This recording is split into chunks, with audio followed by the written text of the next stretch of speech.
ഒരുപാട് കാലമായി എവിടെയെങ്കിലുമൊക്കെ പോകണമെന്ന് വിചാരിച്ചിട്ട് ഇങ്ങനെ പ്ലാൻ ചെയ്യുന്നു. എല്ലാ വട്ടവും പ്ലാൻ ചെയ്യാൻ മാത്രമേ നടക്കുന്നുണ്ടായിരുന്നുള്ളൂ, അത് എക്സിക്യൂട്ട് ചെയ്യാൻ പറ്റുന്നുണ്ടായിരുന്നില്ല. അങ്ങനെ ലാസ്റ്റ് ഒരു വീക്കെൻഡ് ഞങ്ങളങ്ങ് ഇറങ്ങി. ഒത്തിരി ഗൂഗിൾ റിവ്യൂസും കാര്യങ്ങളൊക്കെ നോക്കിയിട്ട് ഞങ്ങളൊരു ട്രീ ഹട്ടായിരുന്നു ചൂസ് ചെയ്തിട്ടുണ്ടായിരുന്നത്. ഞങ്ങൾക്ക് വയനാട്ടിലേക്കൊരു ട്രിപ്പായിരുന്നു പ്ലാൻ ചെയ്യുന്നത്.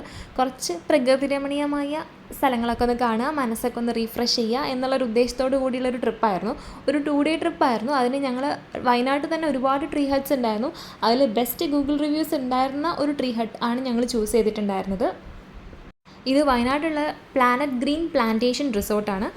വലിയ കുഴപ്പമുണ്ടായിരുന്നില്ല. നല്ല ഒരു 5 ട്രീ ഹട്ട്സ് ഒക്കെയാണ് ഇവിടെ ഉണ്ടായിരുന്നത്. ആൻഡ് മിക്ക ട്രീ ഹട്ട്സിലും ഓൾമോസ്റ്റ് ആൾക്കാർ ഫില്ലായിരുന്നു.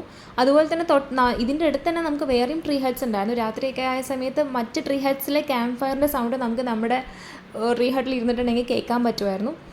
സോ ഓവറോൾ ആ ട്രീ ഹട്ടിനുള്ളിൽ ചെറിയ സെറ്റപ്പൊക്കെ ആണെങ്കിലും നല്ല രസമുള്ളൊരു വ്യൂ ആണ്. കാരണം ഒരു ഫാമിലിക്ക് വന്നിട്ട് ഒരു 2 ദിവസം സ്റ്റേ ചെയ്തിട്ട് ഒന്ന് അടിച്ചു പൊളിക്കാൻ പറ്റിയ സൗകര്യങ്ങളൊക്കെ ഉണ്ട്. അവിടെ AC-യും TV-യും കാര്യങ്ങളൊക്കെ ഉണ്ടായിരുന്നു. പിന്നെ നല്ല വ്യൂ ആണ്, അതാണ് പറഞ്ഞ് എക്സ്പ്ലെയിൻ ചെയ്യാൻ പറ്റാത്തൊരു കാര്യം. അടിപൊളി വ്യൂ ആണ്. നമുക്ക് കോഫിയൊക്കെ ആയിട്ട് അവിടെ കോഫിയൊക്കെ കുടിച്ച് അവിടെ ഇരുന്ന് വർത്തമാനം പറയാമെന്നുള്ളത് നല്ല അടിപൊളിയാണ്. അതുപോലെ തന്നെ അവിടുത്തെ ഓഫീസ് സ്റ്റാഫും അടിപൊളിയാണ്. അവിടുത്തെ റിസപ്ഷൻ ഏരിയയിൽ തന്നെ നമ്മൾ കയറി വരുമ്പം അവിടെ നല്ലൊരു ബാക്ക് വ്യൂ ഉണ്ട്. അവിടെ നമുക്ക് നല്ലോണം ഫോട്ടോസൊക്കെ എടുക്കാം. പ്ലസ് റിസപ്ഷൻ ഏരിയയിലുള്ള സ്റ്റാഫ്സൊക്കെ അടിപൊളി സപ്പോർട്ടീവാണ്. നമുക്ക് എന്ത് ആവശ്യമുണ്ടെങ്കിലും നമ്മൾ എപ്പോൾ വിളിച്ചാലും അവർ നമ്മുടെ റൂമിലേക്ക് വരുമായിരുന്നു.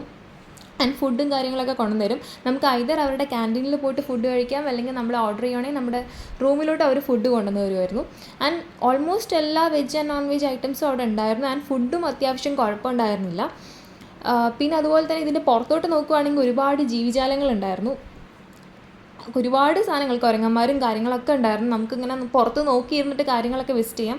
പ്ലസ് നമുക്ക് ഫോണും കൊണ്ട് അധികം നേരം പുറത്തിരിക്കാൻ പറ്റില്ല, കാരണം കുരങ്ങന്മാരൊക്കെ ഉണ്ട്. ഫുഡ് ഐറ്റംസും കൊണ്ടിട്ട് അധികം പുറത്തിരിക്കുന്നത് നല്ലതല്ല, കുരങ്ങന്മാർ വന്നിട്ട് അത് അറ്റാക്ക് ചെയ്യും. അതുകൊണ്ട് അതൊന്ന് സൂക്ഷിച്ചിട്ട് വേണം നമ്മൾ കാര്യങ്ങളൊക്കെ ചെയ്യാൻ. പിന്നെ അതുപോലെ തന്നെ അവിടെ കുറേ സ്പോർട്സ് ഏരിയ, പ്ലേ ഏരിയാസ് ഒക്കെ ഉണ്ടായിരുന്നു. ബാഡ്മിൻ്റൺ കളിക്കാനും അങ്ങനത്തെ കാര്യങ്ങൾക്കൊക്കെ അവിടെ ഏരിയാസ് ഉണ്ട്. പ്ലസ് അവിടെ പക്ഷികളൊക്കെ ഉണ്ടായിരുന്നു. നമുക്ക് വേണമെങ്കിൽ അതിന് ഫുഡൊക്കെ കൊടുത്ത് എൻജോയ് ചെയ്യാം. ഇതിൻ്റെ ബാക്കിലൊരു ലേക്ക് വ്യൂ ഉണ്ടെന്ന് പറഞ്ഞിട്ട് ഞങ്ങൾ അവിടെയും കൂടി ഒന്ന് പോയി കണ്ടായിരുന്നു. നമുക്കൊന്ന് കുറച്ച് കാട്ടിലൂടെ നടന്നിട്ട് ഒരു ചെറിയ കുഞ്ഞ് ലേക്കായിരുന്നു അവിടെ ഉണ്ടായിരുന്നത്. അവിടെ ഒരു ഊഞ്ഞാലും കാര്യങ്ങളൊക്കെ ഉണ്ട്. അവിടെ ഇരുന്നിട്ട് ഫോട്ടോ എടുക്കാനും ഇരുന്ന് സംസാരിക്കാനൊക്കെ പറ്റിയൊരു ഏരിയയാണ്. ഓവറോൾ അടിപൊളിയായിരുന്നു. നമുക്ക് തിരിച്ചു പോകുമ്പോഴേക്കും മനസ്സിനൊരു സമാധാനവും സന്തോഷവും കുറച്ച് നല്ല മെമ്മറീസൊക്കെ ക്രിയേറ്റ് ചെയ്ത് പോകാൻ പറ്റുന്ന, ഫാമിലിയായിട്ട് വരികയാണെങ്കിൽ അടിപൊളിയാവുന്ന ഒരു സ്പേസാണിത്.